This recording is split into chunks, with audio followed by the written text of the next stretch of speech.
Hello बच्चों, welcome to Anshika education. आइए हम पॉलिनोमियल क्वेश्चन को हल करते हैं। तो हमारा दिया हुआ है show that p-1 is a factor of p power 10-1 and also p power 11-1। तो हम इसको फैक्टर थ्योरम या रिमाइंडर थ्योरम दोनों से हल कर सकते हैं। फैक्टर थ्योरम, रिमाइंडर थ्योरम और ये क्या नाम है, मिलेज स्प्लिटिंग टर्म्स, दोनों से हिसाब से हल कर सकते हैं। तो हम फैक्टर थ्योरम इस्तेमाल करेंगे इसमें। तो हमारा फैक्टर थ्योरम क्या कहता है, सॉल्व करते हैं हम। तो हमारा दिया हुआ है g of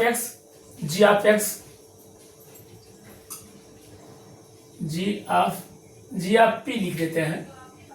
g of p हमारा दिया हुआ है p-1। अब इसमें वैल्यू निकाल लेते हैं, p की वैल्यू निकाल लेते हैं।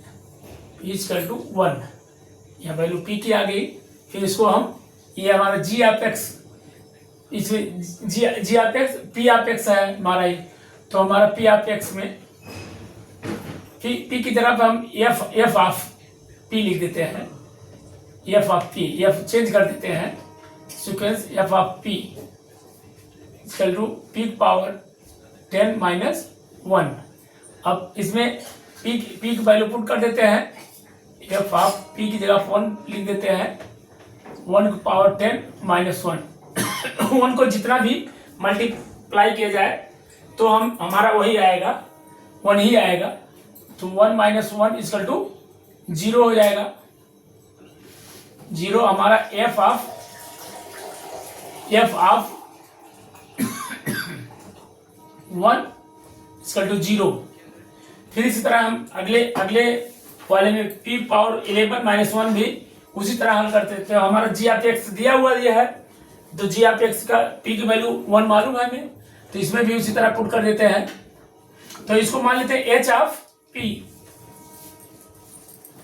हमारा p ऑफ 11-1, तो p की जगह हमारा 1 आया है, 1 लिख देते हैं। p की जगह 1 पावर 11-1। 11 को चाहे कितनी बार स्क्वायर किया जाए, अरे 1 को 1 ही आएगा। 1-1 इक्वल टू 0 हो गया ये। तो हमारा h ऑफ 1 इक्वल टू 0। तो हमारा ये तीनों आंसर 0 आ रहा है। कि ये हमारा फैक्टर, ये शो कर रहा है कि हमारा फैक्टर है, p of x g of x का फैक्टर है।